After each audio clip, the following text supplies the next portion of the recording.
I was here very early with all Cubans at this very sad moment. But, well, I have the consolation that our commander is here and will be here forever. He is an example for all Cubans in this country. The sounds of sorrow in the streets of Havana as scores of Cubans mourn the death of Fidel Castro, the communist leader who ruled Cuba for almost 50 years. He died Friday at the age of 90.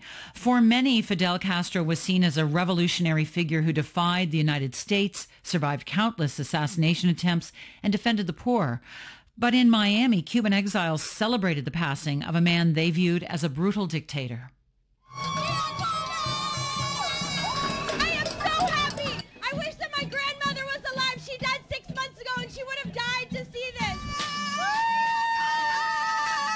The legacy of a figure as divisive as Fidel Castro is mixed and complicated. My next guest has looked at a chapter in Cuban history that saw the oppression and murder of gay people in that country, and he believes those facts cannot be ignored as we talk about Fidel Castro.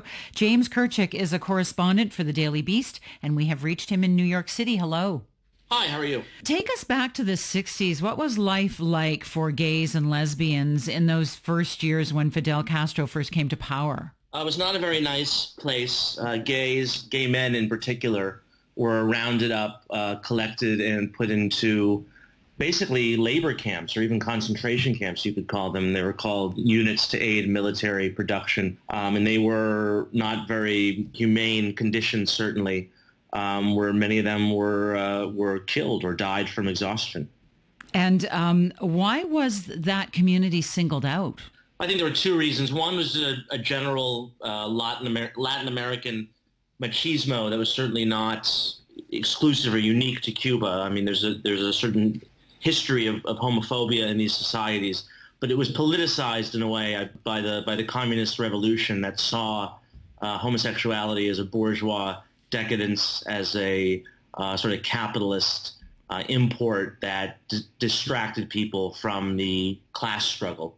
It's interesting because you write that they call it at the time a deviation, and they didn't think that they could even be considered true revolutionaries. Yeah, precisely. Che Guevara was a real homophobe and would often, call people faggots, basically.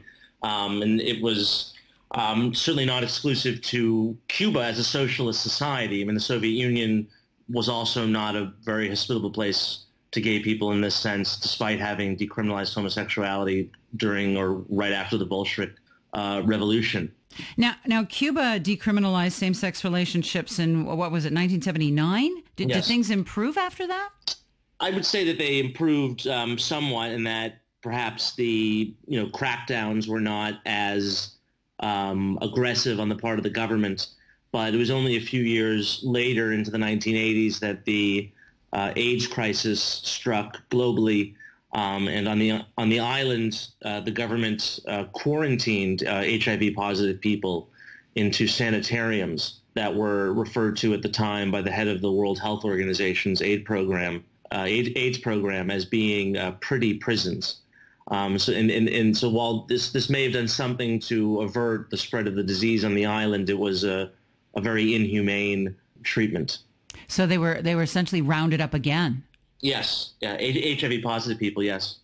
And so that was the 80s, and there was the Mariel boat lift in the 80s as well. That was in 1980, and that was when Castro basically allowed around 120,000 people to leave Cuba and to go to Florida, and a significant portion of them were homosexuals.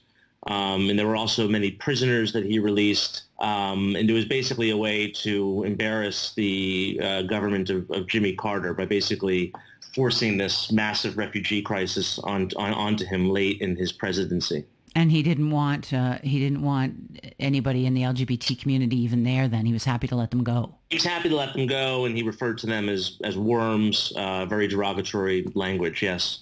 So in 2010, he admitted that his revolution had treated gays unjustly.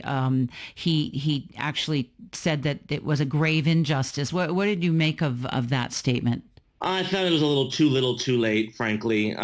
Even the way that he discussed his apology, it was sort of couched in the excuse that He was very busy fighting the Yankee imperialists at the time. He wasn't really in charge of the government, but Raul was.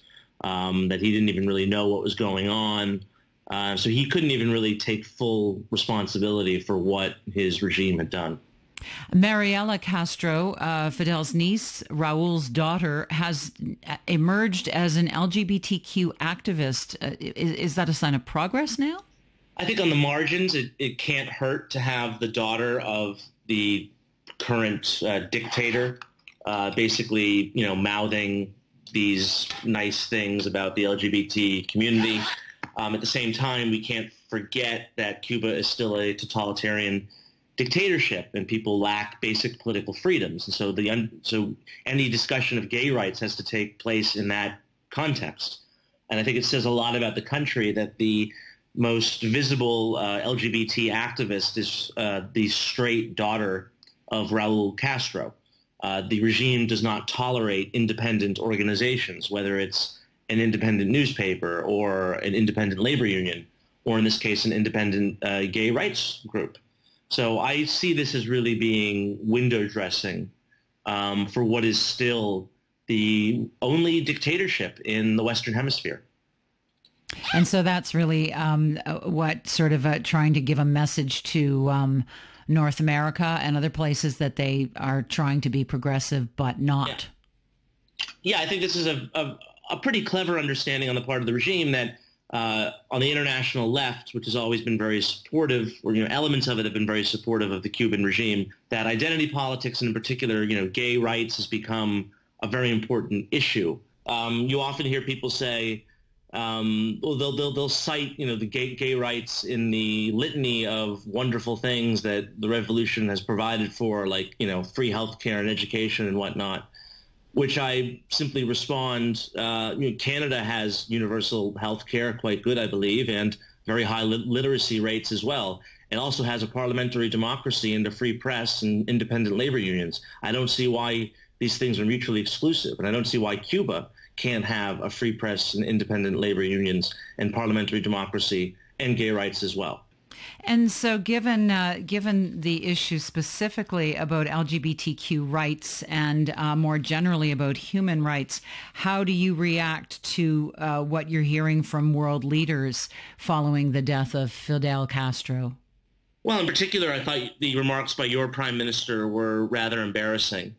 I understand where he's coming from. His father obviously got along famously with Fidel Castro, but I think he owes an apology to the many, many Cubans whose family members were killed by the regime or who died while trying to flee the regime. I think it says really all you need to know about Cuba, that this is a country where thousands of people risk their lives every year swimming shark-infested waters to get to Florida. You don't see them going in the reverse direction. To see Prime Minister Trudeau not able to understand this is pretty worrying. Do you think those pushing for the LGBTQ rights specifically in Cuba will feel at all emboldened following the death of Fidel Castro? I'm not sure about that. This is something that the regime has been prepared for many years. Fidel has been sick for quite a long time. His brother's basically been running the country for the past decade. So I would not expect any dramatic political or economic change, certainly not, even on the LGBT front. I think that's a pretty minor issue in the eyes of the government. Okay, well, James Kirchick, thanks for your perspective on all of this. Thank you for having me.